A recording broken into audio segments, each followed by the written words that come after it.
बच्चों इस शॉर्ट्स में हम बात करेंगे आउट ब्रीडिंग डिवाइसेस के बारे में। क्या है ये डिवाइस? देखिए, ज्यादातर angiospermic plant bisexual flower produce करते हैं। अब बाइसेक्सुअल फ्लावर अगर होंगे तो ऑटोगैमी के चांसेस ज्यादा होंगे।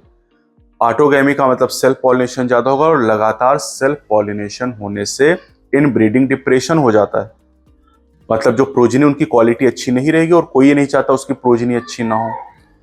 तो सेल्फ पॉलिनेशन को रोकने के लिए और क्रॉस पॉलिनेशन को प्रमोट करने के लिए प्लांट कुछ तरीके यूज करता है, जिन्हें आउट ब्रीडिंग डिवाइसेस कहा जाता है। 4 आपके सिलेबस में।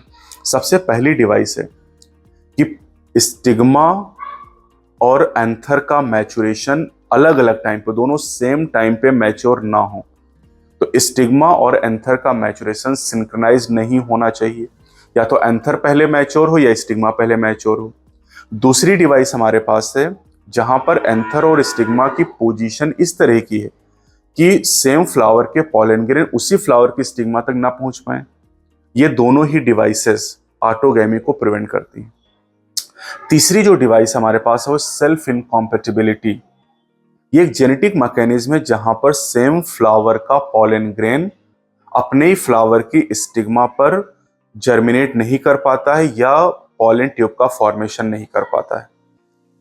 ठीक है, तो ये जो सेल्फ इनकॉम्पेटिबिलिटी है ये ऑटोगैमी और जिटोनोगैमी दोनों को रोक सकती है, क्योंकि यहां पर अगर सेम प्लांट से भी पॉलन ग्रेन आया हुआ है तब भी स्टिग्मा उसको जर्मिनेट नहीं करने देगी। चौथी डिवाइस सबसे important, production of unisexual flower. भाई अगर प्लांट ने यूनिसेक्सुअल फ्लावर बना दिया है तो ऑटोगैमी तो नहीं हो सकती है, क्योंकि ऑटोगैमी की पहली शर्त है फ्लावर ही बाइसेक्सुअल होना चाहिए। तो यूनिसेक्सुअल फ्लावर बना दिया तो ऑटोगैमी तो रुक गया। लेकिन अब जिटोनोगैमी की बात करते हैं तो देखिए, अब जो यूनिसेक्सुअल फ्लावर हैं वो 2 तरह की कंडीशन में एग्जिस्ट करते हैं, एक मोनोइसियस, दूसरा डायसियस। जैसे अगर हम बात करते हैं कैस्टर के बारे में, जैसे हम बात करते हैं मेज के बारे में, जैसे हम बात करते हैं कुकरबिट के बारे में, तो इनमें एक ही प्लांट के ऊपर मेल और फीमेल दोनों फ्लावर होते हैं। अब एक ही प्लांट पे दोनों फ्लावर हैं लेकिन अलग अलग हैं, एक ही प्लांट पे लेकिन मेल और फीमेल फ्लावर अलग अलग है, तो ऑटोगैमी तो नहीं हो सकती। लेकिन एक ही प्लांट में मेल और फीमेल फ्लावर है तो पॉलन ग्रेन सेम प्लांट पे जा सकते हैं, तो जिटोनोगैमी को नहीं रोक सकता। यानी मोनोइसियस ऑटोगैमी तो रोक सकता है लेकिन जिटोनोगैमी को प्रिवेंट नहीं कर सकता है। अब पपाया और डेट पाम की बात करें तो यहां पर मेल और फीमेल फ्लावर अलग अलग प्लांट पे होते हैं, मतलब डायसियस कंडीशन पाई जाती है। और जब मेल और फीमेल फ्लावर अलग अलग प्लांट पे हैं तो इसका मतलब यह है कि इस केस में ऑटोगैमी और जिटोनोगैमी दोनों रुक जाएंगे।